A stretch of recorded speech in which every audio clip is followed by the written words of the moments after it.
Hi, my name's Jim. I'm a local repair shop owner in the Charlotte, North Carolina area. Today, I'm going to make part one of a video going over the installation of a boost district supercharger kit on an LS platform. The engine originally started life as a 6-liter LQ4 out of a Hummer.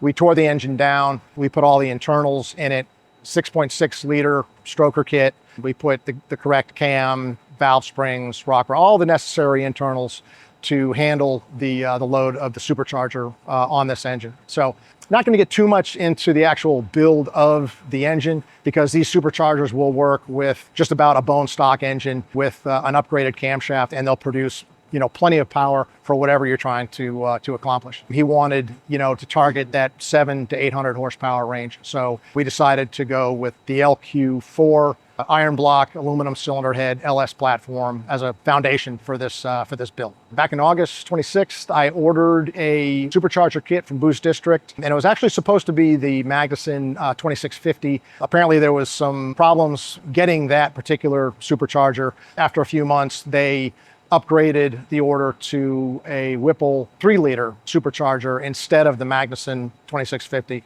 which is fine. Whipple products are fantastic, high quality stuff, very reliable. So this is going to be a 3-liter Whipple charger on a 6.6-liter LS-based platform. A couple boxes arrived. We opened up those boxes, and we've got a whole lot of parts. However, no instructions. So we're really looking at all these parts, trying to figure out, where everything is supposed to go. We're going to show you specifically where these brackets go, where the spacers go, what has to be modified, where things end up to make this supercharger work on your engine. All right, so let's start with the biggest component here, which is obviously the supercharger. This is the Whipple 3-liter supercharge, and it comes with the blow-off valve installed already on it, but that's really about it. Inside, this does come with the coolers inside and the ports on each side, which we will plumb in for the intercooler. We've got several bags of gaskets, hardware. We've got fittings, we've got pulleys, we've got some brackets, we've got spacers, we've got hardware, bolts. One thing that's really nice is this GripTech 8-groove pulley. That's a fantastic idea right here. 8 grooves, so we have a little bit of play when we install that pulley on our supercharger. If we're off a groove, it's no big deal because we've got an 8 groove, and this is a 6 groove pulley setup. We've got some plumbing fittings, more hardware, lots of spacers, lots of bolts. We've got our fuel rails. We've got our fuel injector clinic 1000cc injectors that we're going to use on this. We've got these really nice machined, it's kind of a spacer and adapter at the same time. This basically allows this lower manifold, which is a LS3 style port, and our engine has cathedral ports on it. So this adapter is basically taking us from a cathedral port to an LS3 port. So we've got 2 of those that we're going to install. We've got some wiring, pigtails. We've got a GM 3-bar boost map sensor that we're going to install, an intake air temperature sensor that we'll put into the supercharger because we are eliminating the mass airflow meter on this particular build, and we still do need to have intake air temperature for the ECM, provide data to the ECM. We have got a pump to circulate coolant through the intercooler, a coolant reservoir, and we also have this gadget that they sent, which is a crank bolt and a hub to pin the damper to the crankshaft. And if you're using a stock LS crankshaft, that is important because a stock LS crankshaft does not have a keyway for the pulley, and the added load of the pulley on the supercharger would cause that damper to slip and spin, and that would lead to bad things. So that is included in the kit. However, our particular engine had a stroker crank in it from Eagle, and that crankshaft came keyed. So we're using an ATI balancer which is also keyed. So our harmonic balancer is keyed to the crankshaft, so we are not going to need that particular component. We got a whole table full of hardware here, and step by step, I'm going to kind of walk through installing all of these components onto our engine. First things first, we're going to start with the water pump here. The original truck water pump, this is the water pump off of our 6-liter LQ4. This coolant outlet is right here, sitting right here, okay? This piece right here is going to interfere with our blower installation. So what we had to do was put a water pump off of a 2002 Camaro LS1, and we had to use this water pump as kind of a foundation to build the rest of the bracketry onto this engine. We did have to order these billet spacers from ICT Billet, which space the water pump out for a correct belt alignment with this supercharger. Okay, so what we're looking at is the alignment between our lower pulley and our water pump. That is why we needed to use these spacers. Without these spacers, this water pump would be in too far and the belt would be riding out on this shouldered part right here. As you can see right here with the spacers in place, that the lower pulley belt and the water pump are going to work just fine together. We obviously need an alternator, and this is going to be slated to go into a 2002 Chevy Silverado, so we're obviously going to want to have power steering. This is the bracket that came with the kit, so after a lot of trial and error, I did manage to get this on there, and these are bushings that they supply with the kit. However, you can see my spacing for the alternator was completely out in left field. So what I had to do with these is you're going to want a spacer that is 20 millimeters thick off of the water pump. Also, the other thing that we had to do with the power steering pump is these two lower bolts right here. Same type of thing. We machined those down to 10 millimeters each for this power steering pump to bolt to the bracket. So there's a 10 millimeter spacer behind this bolt and a 10 millimeter spacer behind this bolt. There's no spacer on the upper bolt, and our power steering pump is in the correct place. And when we press that pulley on there, it will line up correctly with our crankshaft damper right there. So next thing we'll go to is this coolant crossover. Pretty self-explanatory if you're familiar with LS engines. Pretty easy to figure that one out. We had a fitting here and a fitting here that bolt to the cylinder heads, and then basically just had to connect the dots. We installed these AN number 4 line fittings to the adapters, and then connected this feed line together. Also installed the 90-degree elbow with the barb connector, and this connector will eventually go to the radiator. So one more thing I'm going to mention here while we're at it is that if you're familiar with the LS series engines, you'll know that these earlier ones came with a AC tensioner that mounted right here that kept tension on the air conditioning belt right here. So any performance application or high revving application, this tensioner basically just gets pushed down and that belt flops off. It's kind of a known problem with these. So we are eliminating the air conditioning tensioner. Our customer still wants to have air conditioning on the vehicle. So we are going to eliminate this, and we are going to put what's called a stretchy belt on the air conditioning compressor, which will take care of that problem for us. All right, so we are going to install our adapters onto the cylinder heads.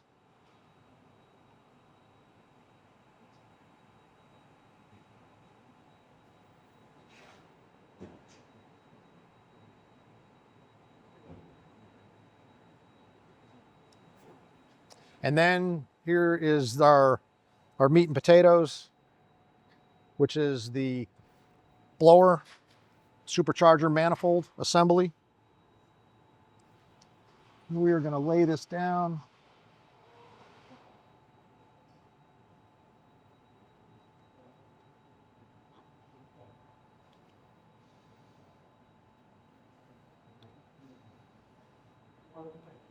All right, so that's how it's going to sit. I can already tell that this is going to take some finagling in order to get all 10 of the intake bolts to line up correctly. So we're going to start that process now, but that's going to probably take a little bit and a little bit of patience. You can also get a good view of now of why we cannot use this truck water pump, because this area right in here is right where, when we put the top half of the supercharger on, you'll see where that valve interferes with that coolant outlet.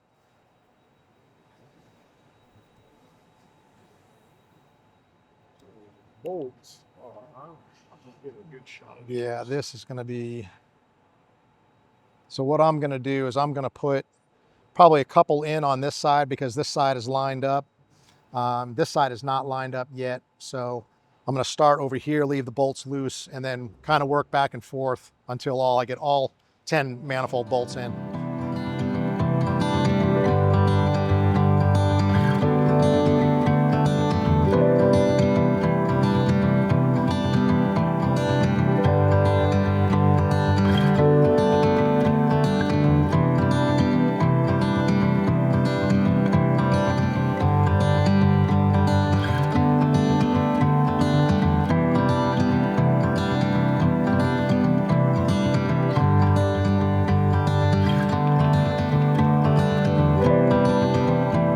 All right, so now we're going to go ahead and install the upper pulley onto the supercharger, the grip tech unit.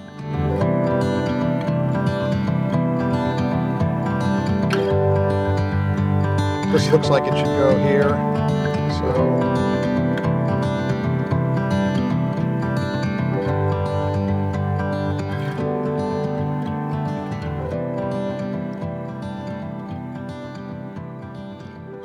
Okay, that looks like a pretty good fit right there. Safe to assume that that's where that goes. Again, no instructions, so we're just kind of learning as we go here. For ease of installation, I usually like to take a little bit of silicone spray and spray the O-ring. Just makes it a little bit easier and less likely to bind or to cut that O-ring on installation. So we're just going to put a light coat silicone spray on that O-ring and install it right here. All right, looks like a good fit right there. So we've got our O-ring, we've got our gasket on the inside, and then there's also a gasket on the outer shell right here. So this is our upper housing to the supercharger, the Whipple 3-liter. And as you can see, it's got these two coolers internal of this piece right here, with our inlets and outlets on either side. And this is going to provide some nice cooling for that intake air that's coming in pretty hot.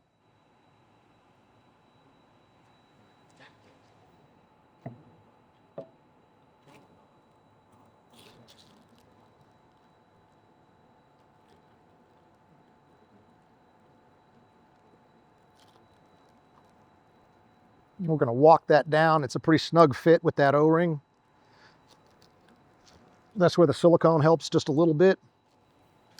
And now you can really get a better idea of where that upper fitting would interfere with this vacuum valve right here. Looks like there's about 16 bolts needed to hold this housing down. All right, we've got a bag here called lid, and it's got 12 bolts in it. And there was 4 bolts that came installed when we first got this that I had to take out. So it looks like 12 and 4, 16. So looks like these are going to be our upper lid bolts. Take a quick peek inside, just make sure that the O-ring didn't get dislodged on installation and everything looks fine.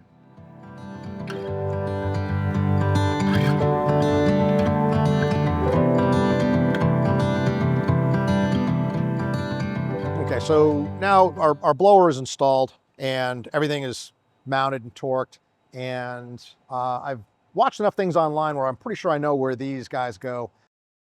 This has a beveled edge to it, and this is going to connect right here so it clears that water pump bolt right here. So we'll go ahead and mount this here. And the other one, which is not beveled, mounts right above it, right here. We're going to put our power steering pulley on last. But once we get all this together, we're gonna put the belt on and we'll show the alignment on it. But this half over here is still a bit of a mystery. We've got these parts in pieces right here. Pretty sure this guy goes here. These bolts look like they line up with the water pump bolts.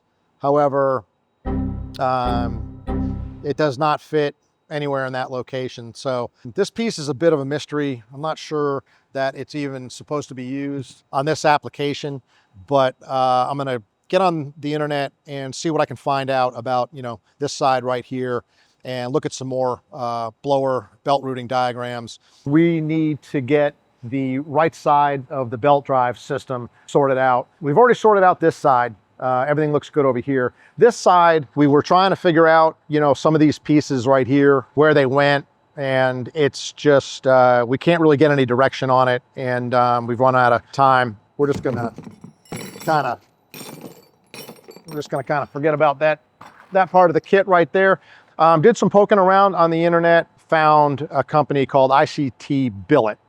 And great website, I love it. I wish I found it, you know, sooner. We ordered a belt drive pulley system for the right side of the motor that utilizes some factory GM parts as well as some of their custom-made parts. So we're gonna put this on, and then I'm going to walk through, you know, how we get the belt sizing correct, you know, for whatever application you're working on. All right, so this billet bracket goes right here.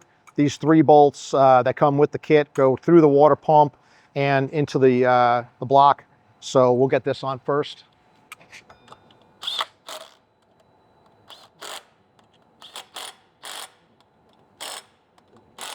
Then we're going to put on the lower pulley. It's got a spacer. Put that together.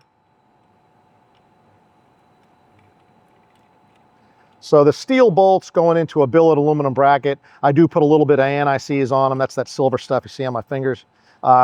Just makes it to where you don't get, you know, galling, and you don't want to be too aggressive with the torque, you know, on these.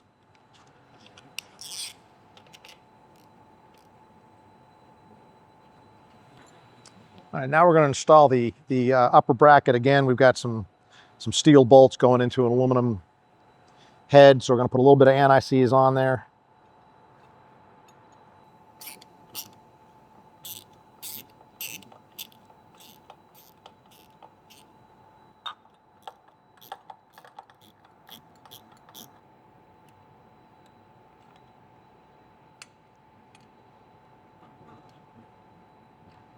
Now that we've got the bracket on, we're going to put the automatic belt tensioner. This is a GM factory part that'll be in the link below. Fits the Camaros and the Cadillacs that were factory equipped with the LSA Superchargers. This tensioner, if you order it from GM, is in the $250 range, roughly.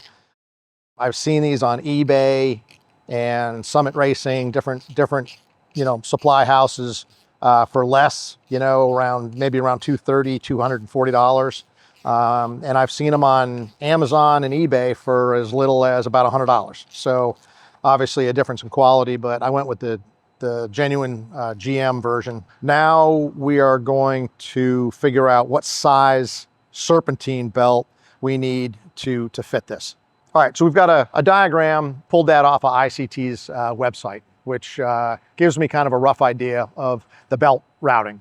So what we're going to do is we're going to just take a regular piece of string and route it just like you see in the picture right here. Okay, so basically just take a piece of rope or string, whatever you want to use, and wrap it around all of your pulleys, just like you see in this diagram right here. And then you're going to measure this with a tape measure. We are right at 107 inches. There's a website in the link below that has all different types of belts, their sizes, the number of ribs, which is important. We're using a 6-rib belt. You might be using an 8-rib belt or a 10-rib belt, but we're using a 6-rib belt. Okay, that's going to be 107 inches, and this gives us 2 different types of belt numbers. but that's 107 inches. So we've got our belt right here. This is a nice little guide. So, you know, if you're 105 inches, if you're 110 inches, anywhere in between, they will point you in the right direction of what size belt you need. So now we're going to install our belt. This is just a 1/2 inch square drive.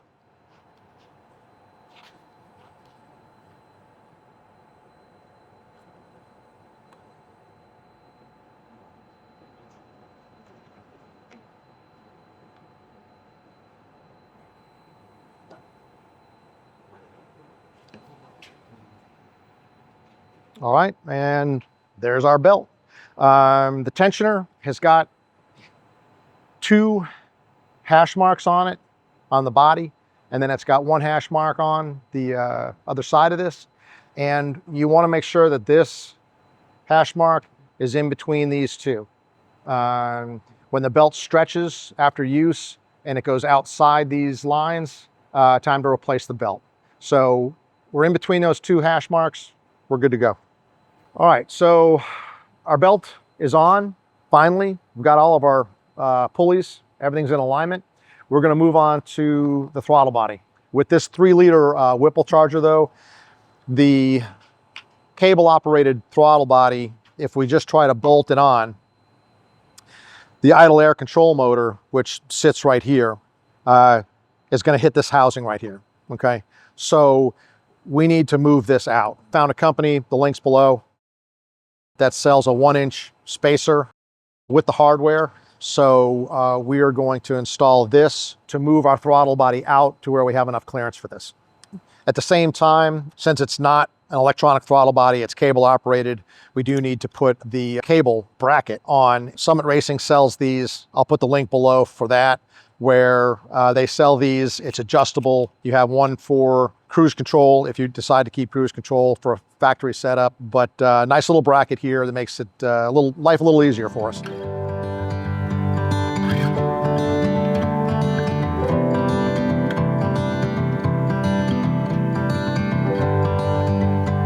So throttle body is on. Just check it real quick, make sure that the blade isn't hitting any of the spacer or the inside of the supercharger, but everything looks good there. This idle air control valve that sits right here now fits very nicely. It doesn't hit any of the housing. So our idle control motor will sit here, and we'll put our throttle position sensor on right here. This valve right here, we're just going to cut that to fit.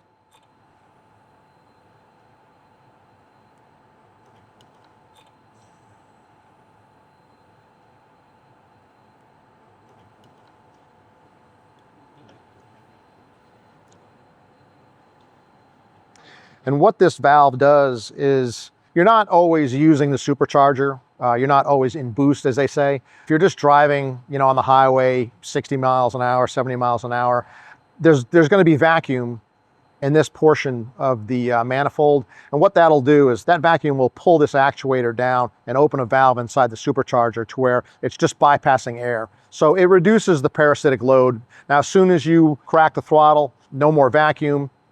This valve is going to close, and the supercharger is going to produce boost and give you that power that a supercharger does.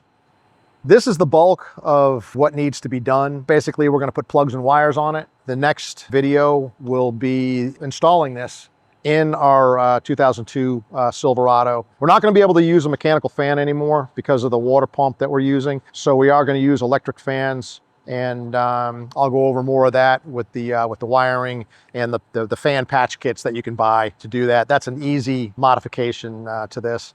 So our donor truck is a 2002 Chevy Silverado 2500 series 3/4 ton pickup truck. Pretty basic. It's a work truck. It's got a 410 corporate 14-volt rear that we put an LSD in. It has got the 4L80 heavy-duty 1-ton transmission, and it came with a 6-liter LQ4 Vortec LS motor that is cable operated with a cable throttle body. So it doesn't have the electronic throttle body or the fly-by-wire, as they call it. So the truck is perfect for what we're going to be doing. It's very basic, doesn't really have a whole lot of features to it, but it's got a great foundation for putting the parts on that we're going to put on.